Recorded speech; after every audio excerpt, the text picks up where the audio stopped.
Normally, I would divide my reading wrap up into ebooks, physical books, and audiobooks. Sometimes I don't always have physical books. Generally, audiobooks is my biggest category. However, that's really changed, completely the opposite this month. Welcome to my April wrap up. Welcome back, or if you are new here, welcome. My name is Katrina and I make bookish content here on this channel every week, and then movie reviews here at the weekend. In the description box, you will find all of my social links, including my blog, my Goodreads, where you can keep up with my reading in between videos. I have recently done a big update of like, here's what I'm reading, here's what I've just finished reading, and turns out I wasn't like 14 books behind schedule. I'm actually one book ahead of schedule. So this month I have no ebooks to tell you about. I did technically start reading the first physical book I'm going to tell you about in ebook form on a plane, but I literally only read 10% of it. My plane reading did not go as planned. If you saw my April TBR, if not, I'll link it up above. Saw my April TBR, I was like, I've got 2 9-hour flights. I've got 3-hour layovers in airports. I'm going to read. And then it was like, oh, but it's the end of term and my brain is just like dead. It's the end of a big term as well. I'm also so excited about going to Disney. So all I did on the plane there was watch Disney content, whether that was YouTube videos, Imagineering story, behind the attraction episodes. That's all I did on the plane there. And at the airport, I ill-advisedly walked around and got massive blisters on my feet that lasted still to this day. And on the way back, I did listen to a little bit of audiobook, but I mainly binge watched Parks and Recreation. I watched basically an entire series of Parks and Recreation. So time well spent, but not reading. So I read the first 10% of this on ebook, but I read the rest of it as a physical book. And once I picked it up as a physical book, I could not put it down. I read it all last weekend, aka the last weekend in April, apart from the last like 50 pages or so, which I read over breakfast this week, which was lush. And this is Date with Destiny by Lucy Vine. Lucy Vine writes novels. It's like she's written them with me in mind. They're just so funny. The main characters appeal to me so much. They're so relatable. I'm now slightly older than the main characters. When I started reading, I believe I was slightly younger than the main characters.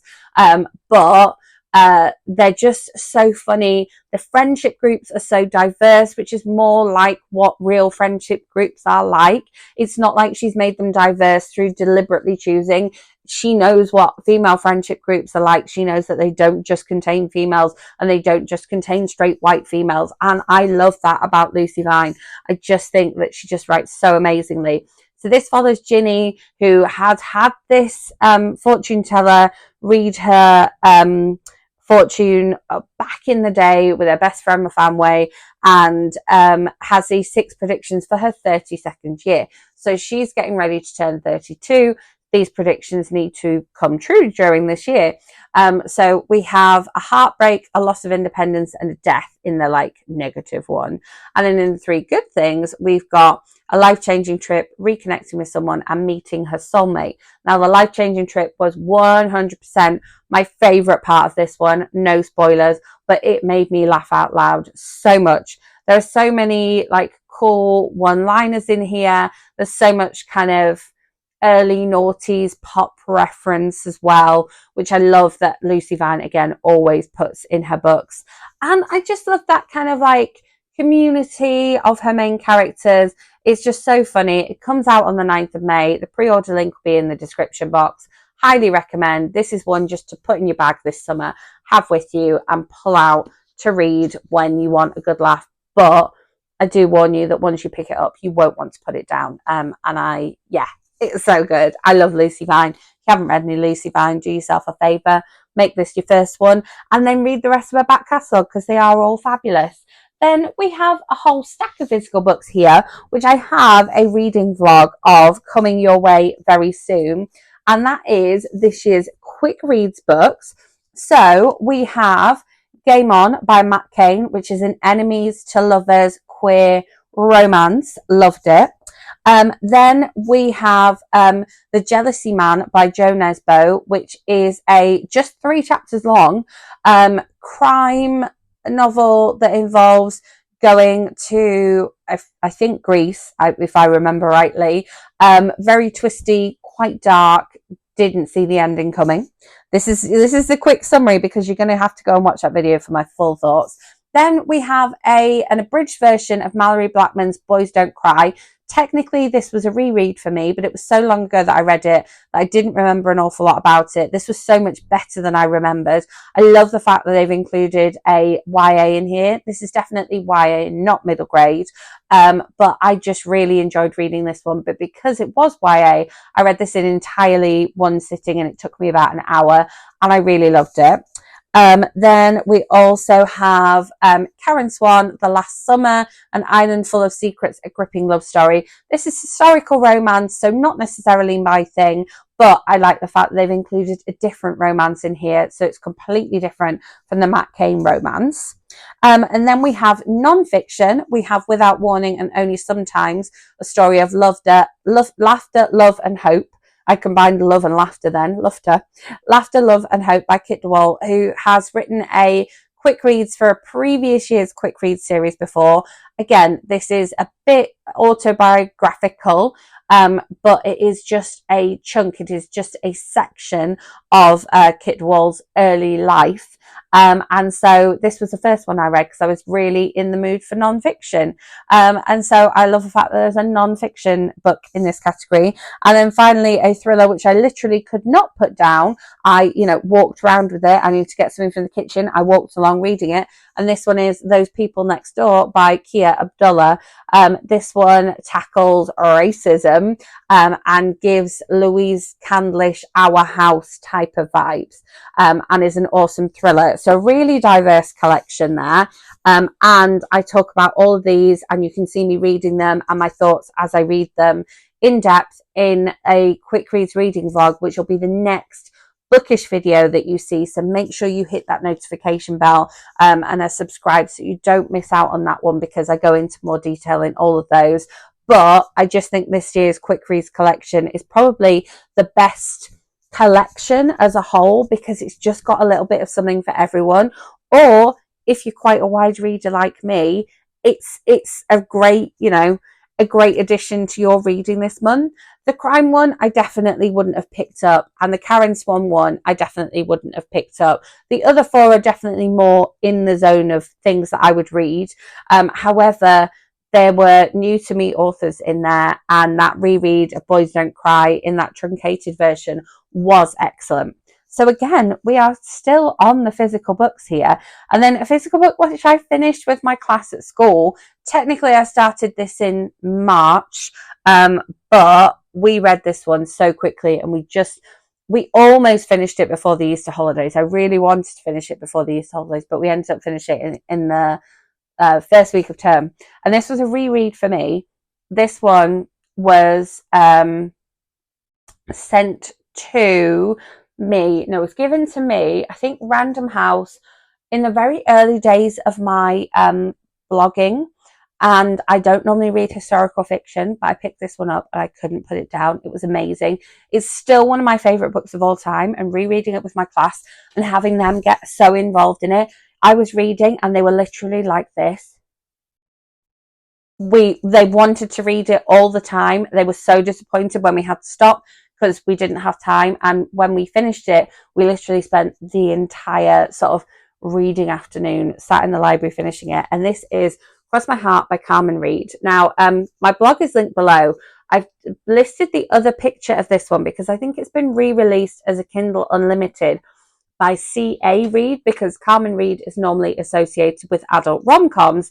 She has in fact just come out with a new adult rom-com featuring a character that she's used in a lot of books, Annie. I think she's Annie Darling. I can't remember if she got married, but yeah. And so this is quite different for her, but this book is amazing. I have a signed copy. As soon as we finished it, loads of children asked if they could have it to reread it. And it was just like edgy as seat, action packed, really quite dark, difficult read in some parts. But, if you want to engage a class of year 5 and 6 children in a World War II topic, I think they do have to be emotionally mature, because it does deal with some dark topics in there. So definitely more if you've got a bigger mix of 6 children or just year 6. But this was so good. It was such a good reread. It was so nice for them to be a part of it and for me to share it with them. And I haven't got the physical book because everyone else wants to read it, and so that's why I just have a picture of it. I don't like the new cover. I don't like the fact that they've rebranded it to CM Read and not just Carmen Read, but that's my opinion. I understand that from a publicity point of view, it will probably sell more novels, and if you are looking to read it or read it with your class and you do have Kindle Unlimited, it's free. It's free on there. It's awesome. But yeah, read it first so that you know where it's going and can sort of skim over perhaps some of the language or the darker scenes if you need to.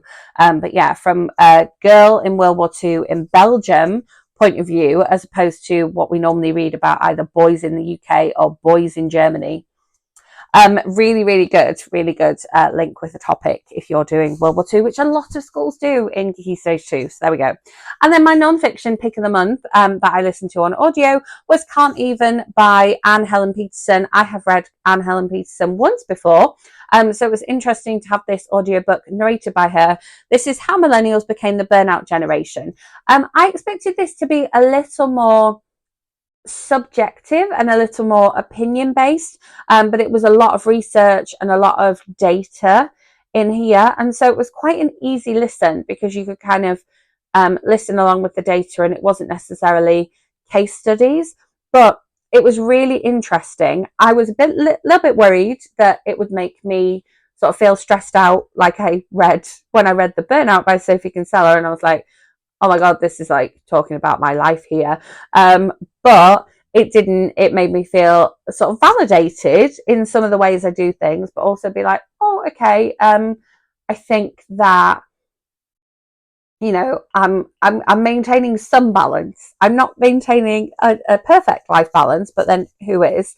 But I do feel like I'm maintaining some balance, and it's really interesting all the stuff that's coming up at the minute about different generations. And, you know, this deals specifically with millennials, but she does talk about the boomer generation and Gen X and the difference between elder millennials like me and younger millennials that are almost like into that Gen Z generation. And then it's interesting because obviously I am a millennial who is teaching Gen Alpha right now, and that was an interesting side of it. So if you have any other recommendations about the differences between the different generations in terms of lifestyle and sort of attitude and behavior as well, I think, do let me know in comments, because I am particularly fascinated with that. TikTok knows that I enjoy those videos and so throws those at me. But yeah, if you've got any other books that are about that specifically, I would be particularly interested to read those.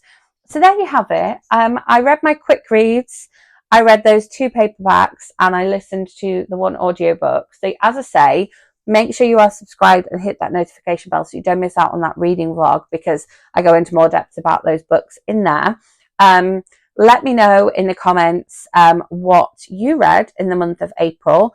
Also, hard recommend on everything I read this month. And yeah, if you enjoyed this video, give it a thumbs up. I will see you with my next one. Thanks for watching.